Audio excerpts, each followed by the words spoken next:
Hangal na bata, hinayaan ni Jiang Singsing na lumapit kay Seiya. Hindi yun magandang bagay. Balang araw, makukuha niya ang posisyon mo. Miss Sia, si Singsing hindi pwedeng pumunta. Ikaw na nagtitinda ng isda. May alam ka ba sa disenyo? Eh ano kung nagtitinda ng isda? Anak din ako ng tindera ng isda, Singsing. Para ito sa ikakabuti mo. Salamat. Pero pakiusap lang, igalang mo ang mama ko. Sige, humihingi ako ng tawad. Tita, sana kalimutan mo na ang nakaraan nating di pagkakaunawaan. Huwag mong hadlangan ang kinabukasan ni Singsing. Sana pumayag ka. Ito, nakikiusap ako sa iyo. Anak, ito ang unang beses na tumingin ka sa akin ng diretso. Ano man ang sabihin mo, papayag ako. Sige, pumunta ka. Salamat, Mama. Salamat sa'yo. Huwag ka muna magpasalamat. Palitan mo muna ang pangit mong suot. Ito ay damit na pang interview. Hindi na kailangan. Ito ay mula kay Lolo. Siya ang pumili para sa'yo. Tanggapin mo na. Pasalamatan mo ako kay Lolo.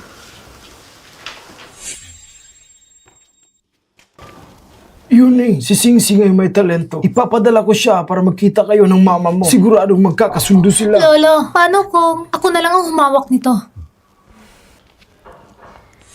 Anong kalokohang talento? Ibabalik kita sa dati mong anyo.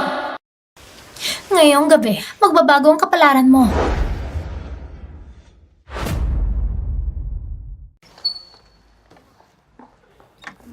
Ito, sa interview na ito, bagay ba itong damit na suot mo? Sabi ng mama ko, makinig daw ako kay Miss Sia. Dahil marami silang karanasan. Si Miss Sia, yung batang yun, mukhang puno ng masamang balak. Tito, huwag mo namang isipin ng ganyan. Pero hindi ko pa alam kung sino talaga ang mag-interview sa akin mula sa Sia Group. Medyo kinakabahan ako. Ang aking Singsing, kayang-kaya mo yan. Tito, mauna muna ako. Tawagan mo ako kung may kailangan ka ha. Sige. Ate, tingnan mo. Ang cute ng batang ito. Ate, tingnan mo. May birthmark pa siya sa bewang. Sheng, nasaan ang birthmark sa bewang mo? Wala akong birthmark. Tito, baka nagkakamali ka. Minsan nga naisip ko, baka hindi ako tunay na anak mo. Ang bagay na ito, kailangan kong tiyakin mismo.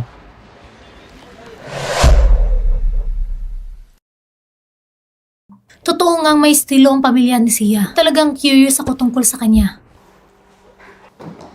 Sino bang designer? Si Papa ayaw pang sabihin sa akin. Sabi lang niya, kilala ko siya. Makikipag-usap ako ng maayos sa kanya mamaya. Boss Sia, nandito na siya. Sige. Miss Sia. Ay, hindi ba ikaw ang... Nandito ako para sa interview. Oy, bata! Bakit ngayon ka lang dumating? Hindi kita kilala. Sino ka ba? Ha? Nagmaang-maangan ka pa? Yung strapless dress na binigay sa'yo. Suot mo na ngayon. Ito? Bakit ka naging ganito ka, Baba? Hindi po, Miss Sia. Si Sia Yuning ang nagbigay sa akin. Tumahimik ka. Ikaw na nga ang masama. Idinadawit mo pang anak ko. Hindi totoo yun. Ang puso at ang katawan mo, parehong marumi. Hoy, Ale! Bakit mo sinasaktan ang babae ko? Bakit? Gusto mo rin magsumali sa amin? Lumayo ka sa akin. Tama na. Huwag mo na siyang pansinin. Halika. Hindi kita kilala. Bitawan mo ako. Ano ba? Hoy, pera lang ang kilala mo. Hindi tao ha. Pag pinasaya mo ako, hindi ka mawawala ng biyaya sa akin. Nakakahiya. Tara na. Miss Sia, hindi ko talaga siya kilala. Tulungan mo ako. Tara na! Ang ganitong bagay, hindi pinakikialaman ng iba. Miss Sia, iligtas mo ako! Halika! Miss Sia! Halika na! Miss Sia!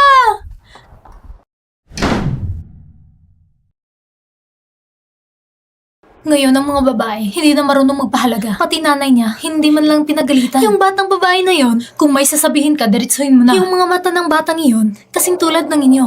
Lalo na kapag nakatingin siya sa'yo. Hay, bakit wala pa siya?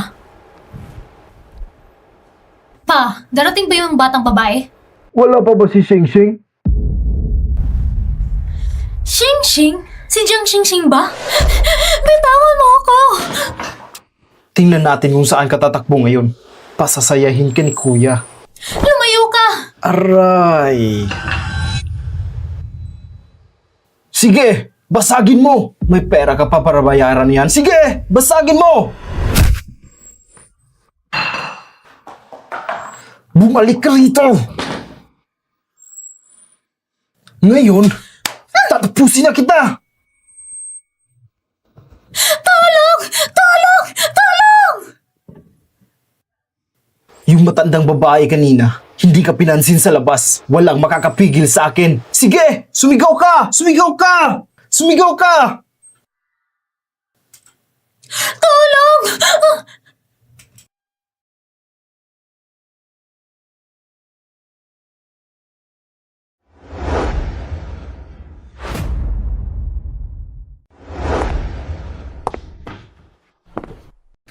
Ay! Matandang babae! Sinira mo ang plano ko! Huwag mo siyang lapitan. Ayos lang, ikaw na lang pumalit sa kanya. Ako? Ni hindi ka man lang nagtanong kung sino ako. Sino ang mga ngahas gumalaw ng mga tao ko?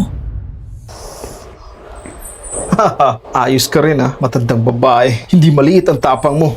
Malakas ka pa rin. Lumayas ka rito! Alam mo ba kung anong lugar ito? Siyempre, ito ay pag-aari ng pamilya Sia, isang top luxury club. Alam mo na pero ang tapang mo pa rin. Ako ang pinuno rito! Kung ganun, mas madali.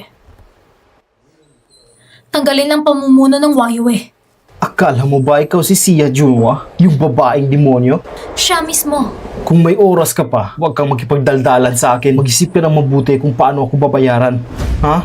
Halika, lumipat tayo ng kwarto. Ayoko! Hindi mo pa ba rin narinig? Sabi niya, ayaw niya. Matandang babae. Ito ay sa pagitan naming babae at lalaki. Ano bang pakialam mo?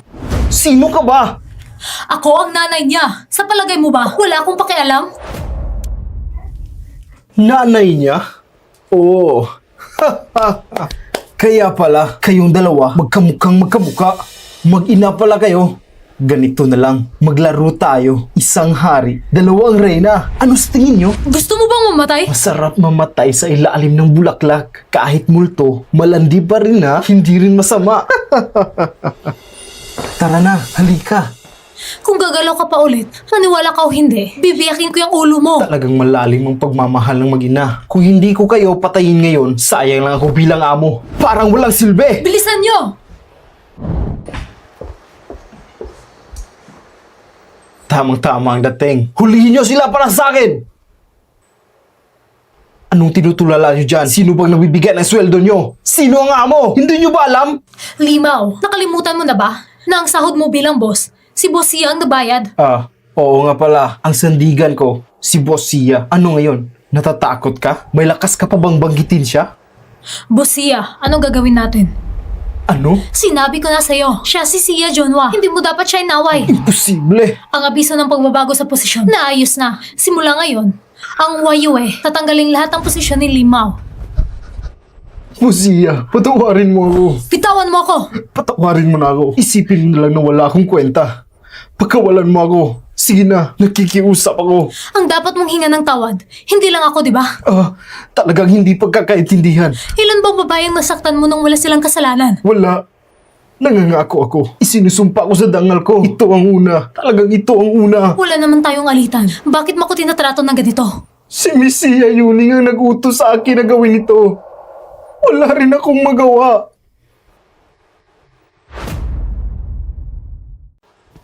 Puro ka kasinungalingan. Dalhin na siya! Dalhin! Nagkamali ako. Busia, patawarin mo ako. Dalhin! Ay nako, nagkamali ako. Busia, ay nako. Miss Sia, kanina, ituturing ko na lang na puro imbento si Limaw. Tungkol naman sa pagpapanggap na nanay mo. Pansamantalang paraan lang yun. Huwag mong dibdibin. Miss Sia, syempre hindi ako nagtatampo sapagkat lubos akong nagpapasalamat na ipinagtanggol niyo ako kanina. Ang anak kong si Yuning ay kasing edad mo. Kaya naisip ko, kung siya ang nasa labas at mangyari ang ganito sa kanya, ano kaya ang gagawin ko? Kaya kahit ano pa man, lubos akong nagpapasalamat sa'yo. Naku, patay. Bakit? Dumating ako rito para sa interview ngayon. Pero yung nangyari kanina, nakabawas ng oras. Siguro, yung taga-interview ng Sia Group matagal nang umalis. Hinahanap mo ba ito? Bakit nasa inyo ito? Natanggap ka na. Ha? Totoo ba? Kayo palang taga-interview? Maligayang pagdating sa Sia Group. Totoo ba ito? Ang talento mo ang nakaakit sa akin. Ikaw bang nagdisenyo nito? Oo. Nakakatuwa nga eh. Kahit sa itsura o sa talento, Mas kamukha mo ako kaysa kay Yuning. Oo nga pala, Iha. Tungkol doon sa nangyari sa birthday party noon, humihingi ako ng pumanhin. Isang malaking hindi pagkakaintindihan ng yun. Ibig sabihin, alam niyo na ang totoo sa nangyari, pero kayo pa rin ay Shing. Alam mo ba kung ano ang kahulugan ng isang anak na babae para sa isang ina? Dahil lang ba ito sa anak niyo, kaya tinulungan niyo siyang gumawa ng mali? Nang ipinanganak ko si Yuning, halos mamatay ako.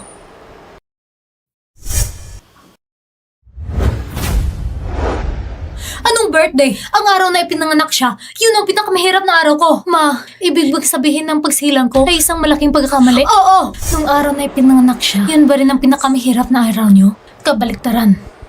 Ang kanyang kapanganakan, naramdaman ko na lahat ng hirap dati ay naging sulit. Ibinuwis ko ang buhay ko para doon. Si Yuning na ipinanganak ay parang mula sa katawan ko na natanggal na laman. Kahit gumawa siya ng mali, ano ngayon? Hindi ko siya kayang hindi mahalin at ipagtanggol. Kaya nga, natural lang na magalit ka. Hindi ako nagalit. Naiinggit ako. Sa ano? Naiinggit ako kay Yuning dahil may pagmamahal ng ina. At walang kondisyon na pagkampi. Hangal na bata. Lahat ng ina sa mundo. Hindi ba ganyan talaga? Hindi. Ang nanay ko, pakiramdam ko nga galit siya sa akin. Si Yuning, sa totoo lang, hindi siya masama. Noong araw na yun, araw ng karawan niya. Ayaw ko sanang sirain ng selebrasyon. Pero Miss Sia, alam niyo ba, noong araw na pinagtulungan ako ng lahat, araw din na yun ng aking ika-20 karawan. Kaya nga, ikaw at si Yuning magkapareho ng taon, buwan, at araw ng kapanganakan. Oo.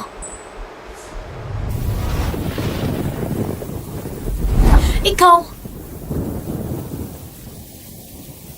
Anak? Hindi kaya...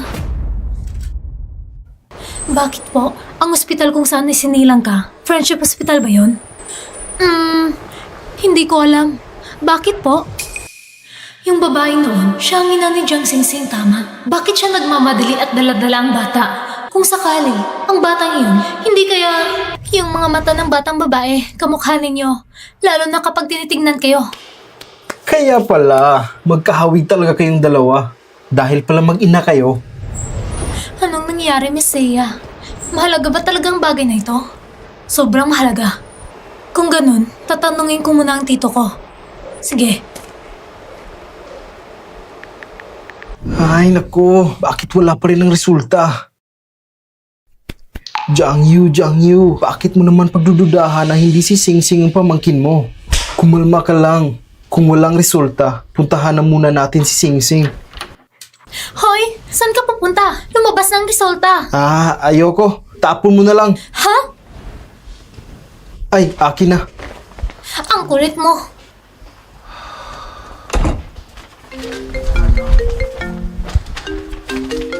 Hello, Tito? Sheng, anong nangyari? Gusto lang kitang tanungin. Ako ba'y pinanganak sa Friendship Hospital? Bakit mo naman naitanong yan? Sabihin mo na lang. Oo, hindi lang. Sheng, pinagdududahan mo ba ang sarili mong pinagmulan? Hindi sa Friendship Hospital. Sige. Naintindihan ko na. Sheng, maghintay ka lang. Susunduin kita mamaya.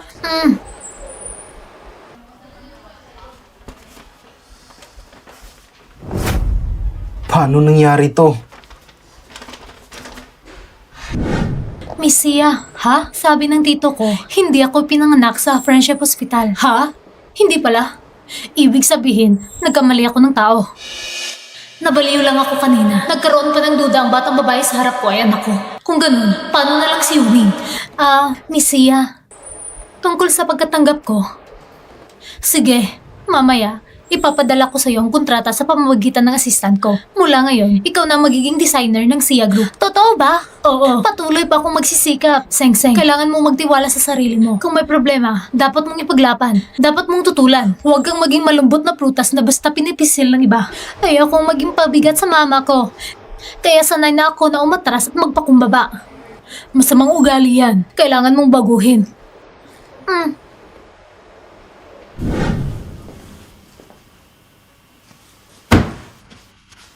Ayo, ikaw bang nagpadala ng resume sa batang yon? Ako nga. Natanggap si Sing sa Sia Group. Si Sing ngayon ako. Anong karapatan mong magdesisyon sa sarili? Anak ko ba talaga siya? Anong ibig mong sabihin? Matagal ko nang iniisip, napakapait at masunuring bata si Singsing pero lagi mo siyang pinapagalitan at sinasaktan at pinipigilan mo siyang magningning. Gusto mo lang siyang magkaatay ng isda at mag-deliver ng pagkain. Gusto kong tanggapin niya ang kanyang kapalaran. Anong kapalaran? Pareho lang sa atin. Hanggat tinatawag niya rin ako mama, kailangan niyang samahan ako dito sa squatter. Hanggat sa tumanda at mamatay. Malapit ka na niyang hindi tawaging mama.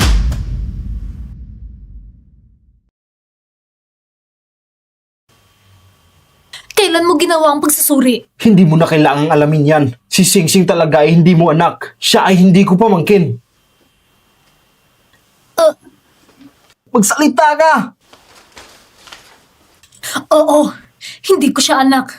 Yung batang yun, paano magiging anak ko? Singsing, hindi pala ako ang totoong tito mo. Ako ang nakakita sa paglaki mo. 20 taon na ang nakalipas. Ano ba ang ginawa mo? Ipinalit ang anak ng iba sa anak ng hari. Ang bagong silang kong anak na babae, ipinadala ko para mamuhay ng marangya. Kapalit noon, ang batang iyon lang ang maaari kong iuwi. Nasaan ang batang ipinalit mo ngayon? 20 taon kong pinano ito. Paano ko hayaang masayang lahat? Hindi ko masasabi. At hindi ko rin sasabihin. Ate! Huwag mo akong pilitin! Ikaw ang huwag manira sa akin. Kung dadalhin mo si Singsing para gambalain ang anak ko sa kanyang buhay ngayon, hindi ko kayo papatawarin.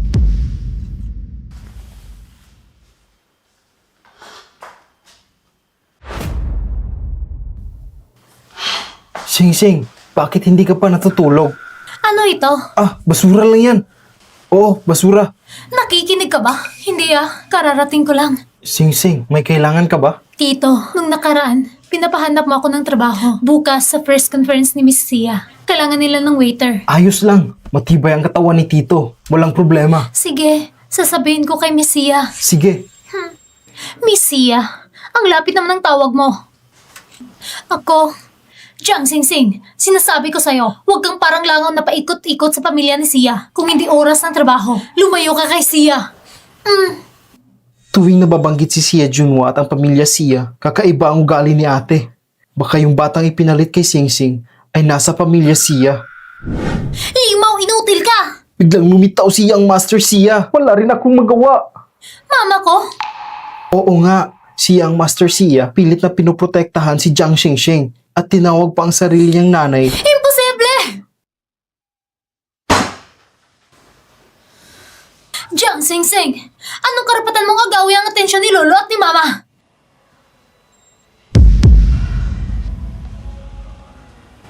Ang mga bagay na akin, kung gusto mong agawin, may kapalit na halaga.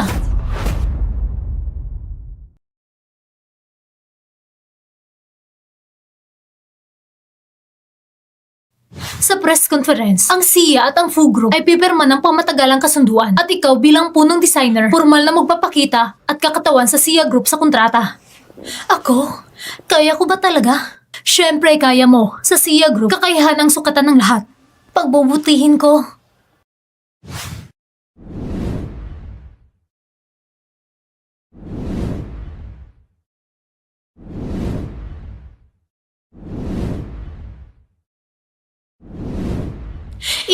Ito ang lugar kung saan sisimulan ang aking pangarap. Parang panaginip lang.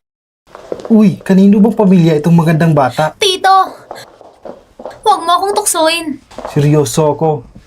Si Singsing ang pinakamaningning na bituin ngayong gabi. Tama na.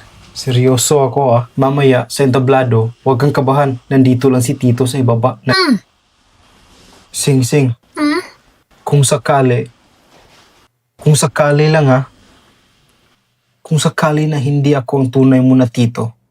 Tito, huwag ka nang gumawa ng walang kwentang haka-haka, pwede ba? Nasasaktan ako. Singsing, Noon, naiinggit ako kay Sia Yuning dahil may na siyang walang kondisyon na nagmamahal. Pero ngayon, hindi na. Dahil meron din akong isang tito na walang kondisyon na nagmamahal at sumusuporta sa akin. palagi kitang mamahalin. Ako talaga ang ulang kwenta.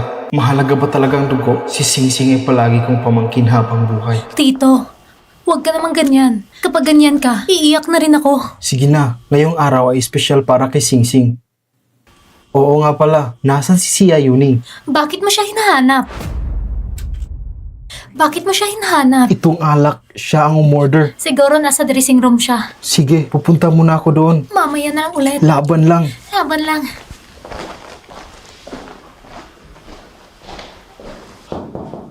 Pumasok ka. Ang alak niyo po. Ilapag mo lang dyan. Bakit ikaw? Ako? Bakit? Si Jiang Singsing talaga marunong. Bit-bit ang buong pamilya para makikain at makiinom sa Sia Group. Mag-ingat ka sa salita mo. Nandito ako bilang taga-silbi. Tama, mga kagaya mong dukha at mahirap. Eh syempre, taga-silbi lang. Sabihin mo rin dun sa kaawa-awa mong pamangkin, umuwi na lang agad sa squatter niya. Hindi siya nababagay dito. Si Singsing ay nakapasok sa Sia Group sa sariling kakayanan. Kung di ka sang-ayon, puntahan mo ang nanay mo. Ikaw, dalhin mo yung alak mo. Hindi ako uminom ng alak na inahain ng kagaya mong mahirap. Baka kung ano pang madikit na sakit.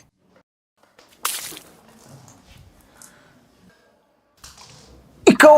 Anong ginagawa mo? Gusto mo ba akong saktan?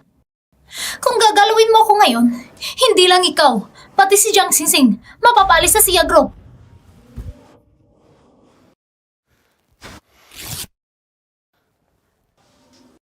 Anong tinitingnan mo?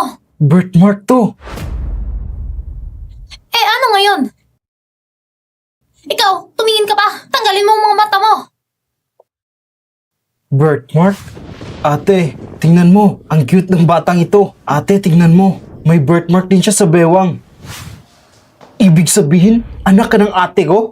Anong pinagsasabi mo? Ang pamangkin kong babae sa kanyang likuran, mayroon siyang kaparehong nunal. Kaya pinangalanan siyang Singsing. Ngayon, nawala ang nunal niya. Pero nasa katawan mo. Ikaw, nagkakamali ka lang. Nagkakamali ka. Imposible. Tiyak na tiyak ko pa rin. Mayroon kang nunal. Ikaw ang pamangkin kong babae. Hindi pwede. Ako ang anak ni Sia Junwa. Ako ang nag-iisang tagapagmana ng Sia Group. Siya sa Zong. Narinig ko na may dumating na napakagaling na designer. Isang babae na may malaking potensyal. Ang kanyang pagsali ay malaking tulong sa ating pagkikipagtulungan. Maliban kay Yuning, hindi ko pa nakita si Madam Sia na humanga ng ganito sa iba. Ay nako, humahanga rin ako sa'yo. Kung hindi dahil doon, wala sana ang event na ito. Kung iisipin mo nga, yung dalaga, kasing ganda ni Junwa noon, nung siya'y bata pa. Sino ba talaga ang batang iyon? Nakaka-curious talaga. Ay, halika Xingxing.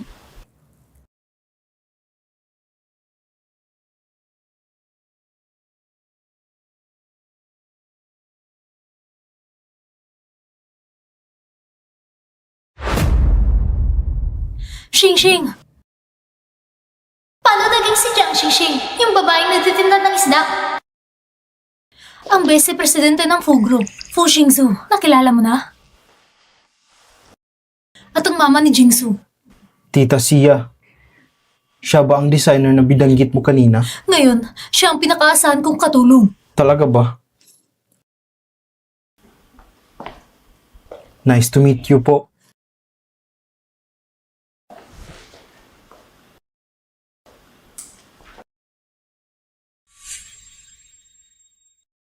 Mababang tindera ng isda. Huwag mong isipin na dahil nakasuot ka ng balat ng designer, ay maaari ka ng umangat at maagaw anak ko. Si Yuning. Hindi ba't ngayong araw pag-uusapan ang kasal nila ni Jingzu? Ma, Itong batang ito, matagal nang hindi nakikita. Hindi ko rin alam kung saan nagpupunta. kanina sabi niya akyat lang para mag-ayos. Tara, tingnan natin yung magiging manugang ko. Sige, tara.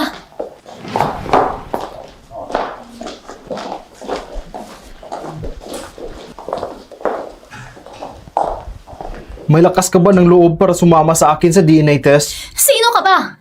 Sinasabi mo ako si Jiang Singsing? Eh, sino ba si Jiang Singsing? Anak ni Sia Junwa, prinsesa ng Sia Group. Si Jiang Singsing? Siya ba talaga ang anak ng mama ko? Nagsisinungaling ka. Kayong dalawa, nagkutsabahan para lilanggin ako. Hindi ba? Ang tigas pa rin ng ulo mo. Sasabihin ko na sa lahat ngayon. Hoy! Ikaw! Hindi ka pwedeng pumunta!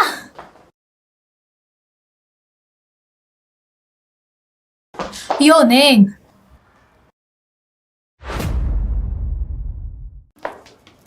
Babalik ako mamaya.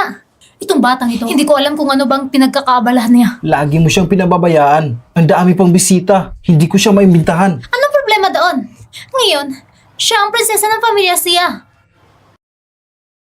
Halika, uminom muna tayo.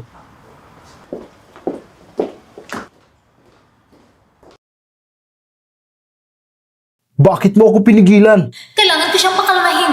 Pasensya na. Marunong ka rin palang humingi ng tawad. Nakikiusap ako sa'yo. Huwag mo sanang ipaalam sa iba, pwede ba? Ngayon kasi sa labas, ang daming media ang dumating. Walang masama doon. Gusto ko ngang ipaalam sa lahat na si Singsing ang tunay na prinsesa na Sia. Tito! Ikaw? Anong tawag mo sa akin? Hindi ba sinabi mo na ako ang pamangkin mo? Nakikiusap ako pagkatapos na lang ng press conference. Bakit? Dahil ngayon ay napakahalagang araw para kay Jiang Xingxing. Unang beses niyang magpakilala bilang designer. Sa harap ng lahat, kinakatawan ng grupo namin, ayaw mo rin makita na makansela ang press conference. At umuwi siyang malungkot, di ba? Hindi ka nagsisinungaling? Hindi. Ikaw ang tito ko. Mula ngayon, sisiguraduhin kong respetuhin at alagaan kita. Kasama ang tunay kong ina. Sandali lang. Huwag mo muna akong tawaging tito pagkatapos ng press conference. Saka na lang.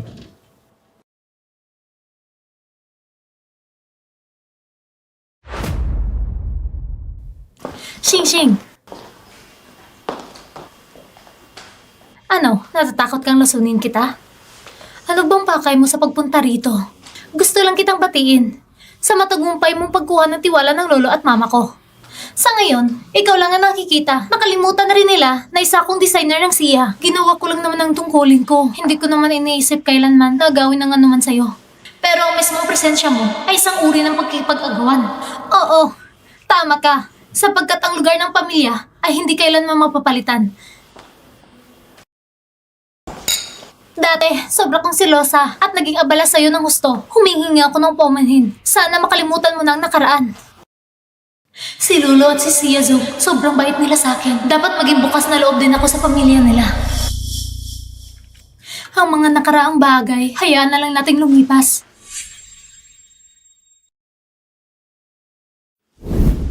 Ay nako, nakalimutan kong pinaalala ng nanay ko na anyayahin si Tito Fu. Si Mr. Fu, ama ba siya ni Fu Xingzu? Oo, ama siya ng fiancé ko at presidente ng Fu Group. Sing, ikaw na lang kaya ang pumunta para sa akin. Malapit na magsimula ang press con. Kung hindi darating si Tito Fu, medyo hindi maganda. Kung ako ang pupunta, baka hindi tama. Hindi, walang masama doon. Dahil isa ka rin bahagi ng araw na ito. Sige. Anong pangunahing tauhan? Malapit ka ng isang maging payaso na mawawalan ng dangal.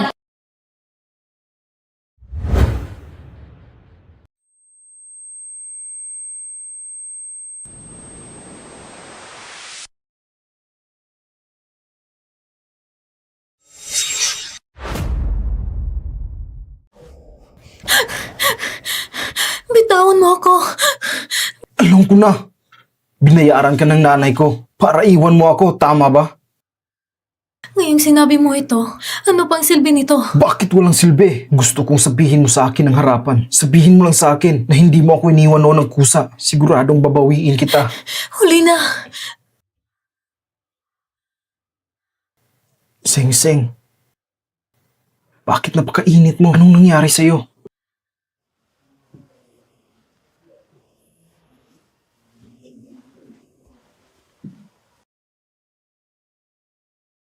Magpahinga ka muna.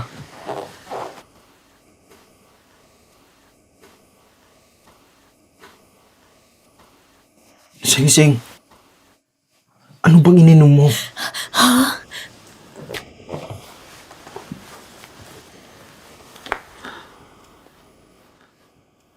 Alam mo ba kung sino ako? Fu Xingzu. Ako nga ito. Huwag kang magsisisi.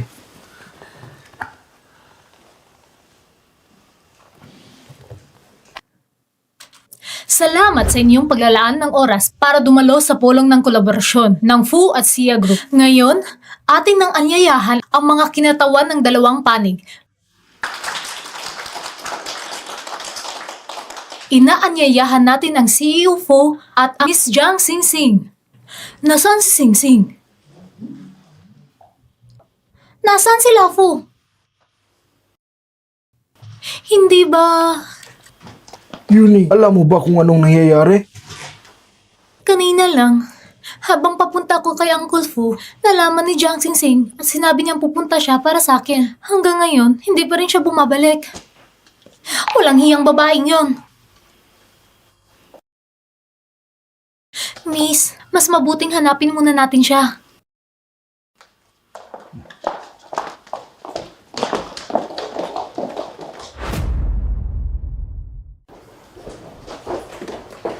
Ay, teka lang Miss Fu. Hindi ganyan ang tipong babae si Seng Seng. Ang mahusay ninyong designer noong nakaraang taon ay hindi matigil sa aking anak. Ngayon naman, wala ngang pag-asa sa anak ko at naglakas loob pang lukuhin ako. Ano? Si Seng Seng at si Zengzo? Ang designer ng Siyas ay nakipagrelasyon kay Mr. Fu? Ngayon ang mga babae, para lang umangat, wala nang hiya. Sige, kunan mo.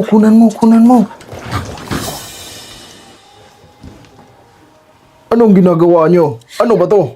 Nasaan si Jiang Singsing? Sino si Sing Sing? Nandito lang ako nagpapahinga ng matagal. Pero wala namang sumasagot sa akin. Baka malate na tayo. Paano posible? Nasaan ang babae? Yuning, ano bang sinasabi mo? Saan ako nagkamali? Hindi tama. Bakit wala si Jingsu? Si Mr. Fu ay nasa kabilang silid. Nakita ko lang siyang pumasok doon kanina. Hindi pwede.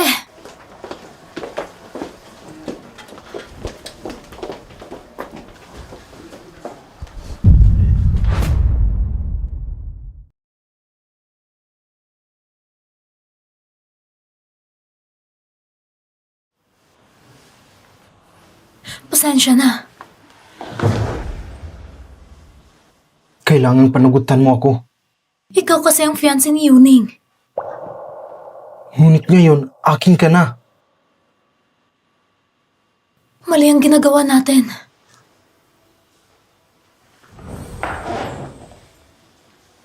Kung ganun, hayaan lang magkamali na lang tayo.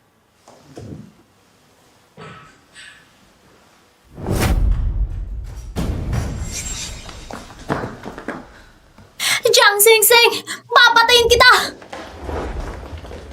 Kaya pala, ito ang layunin ng designer. Kundi si Mr. Jingsu. Pero itong si Mr. Fu, hindi ba dapat magiging nobyo siya ni Xia Yuning? Kaya ba nilang dalawang pamilya magpatuloy sa pagtatrabaho at pagkikipag-alyansa? Walang hiya!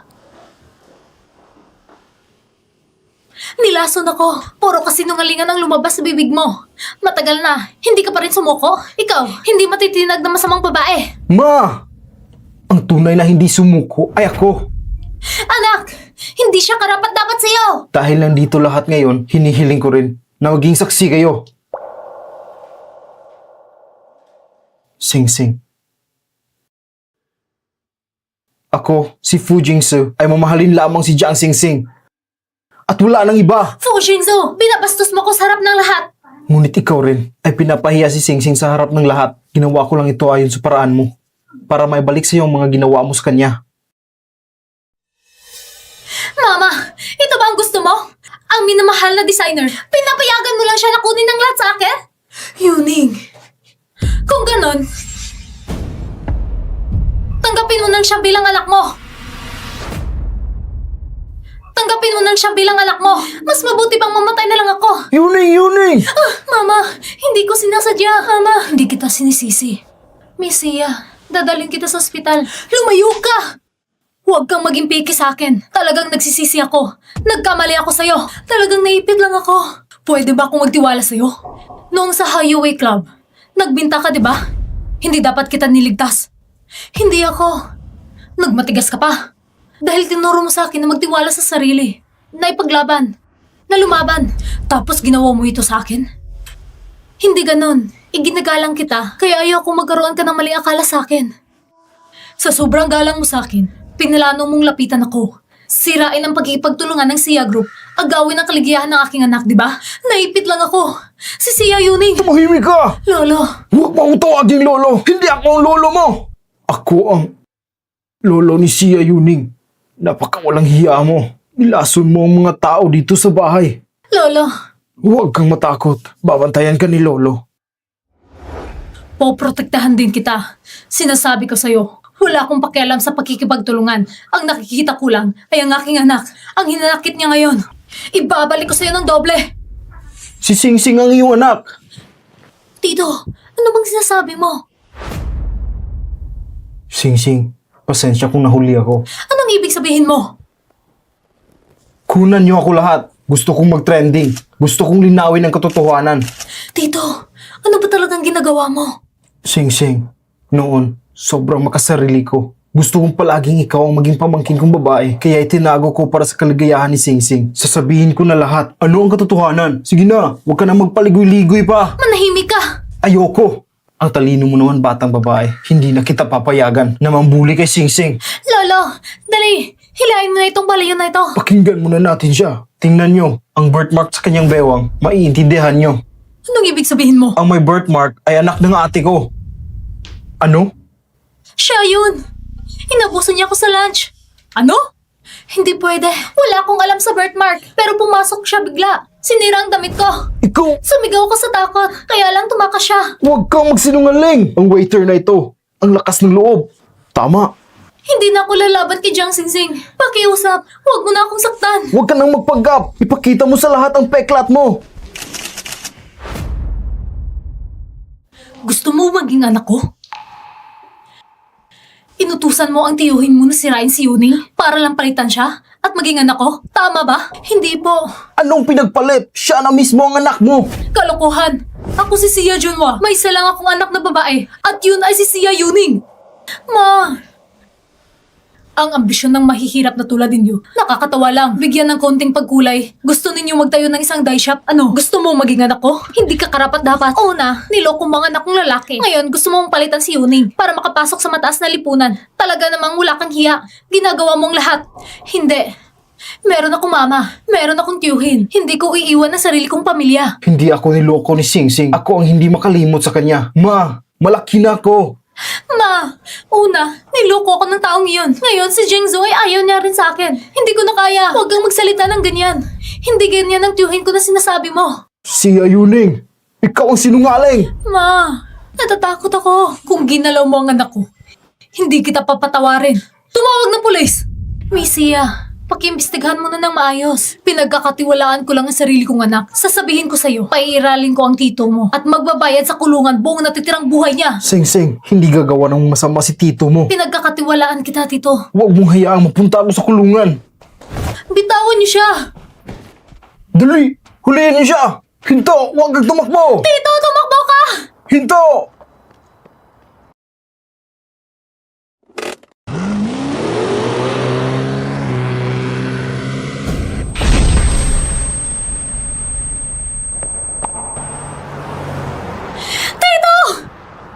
Tito!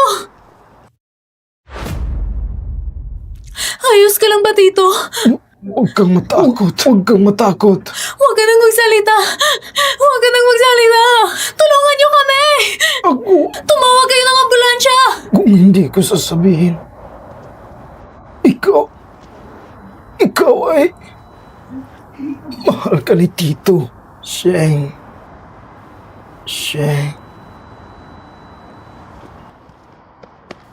Tulungan niyo kami!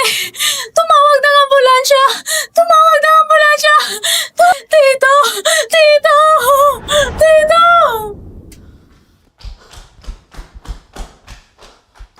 Ma! Malas mo talaga. Tita, kumalma ka muna. Kung hindi dahil sa kanya, hindi pupunta si Ayo. At hindi rin mangyayari ang aksidente. Pasensya na, Ma. Paluin mo na lang ako. Sampalin mo na lang ako. Gusto ko ngang patayin ka! Tita! Ayaw ni Sing-sing na may masamang mangyari sa kanyang tito. Hindi ka ba fiancé ni Yuning? Kung wala ka sa kanyang tabi, bakit mo pinagtanggol ang batang ito? Ano ba? Simulat sa pool, ang gusto kong pakasalan ay si Sing-sing lang.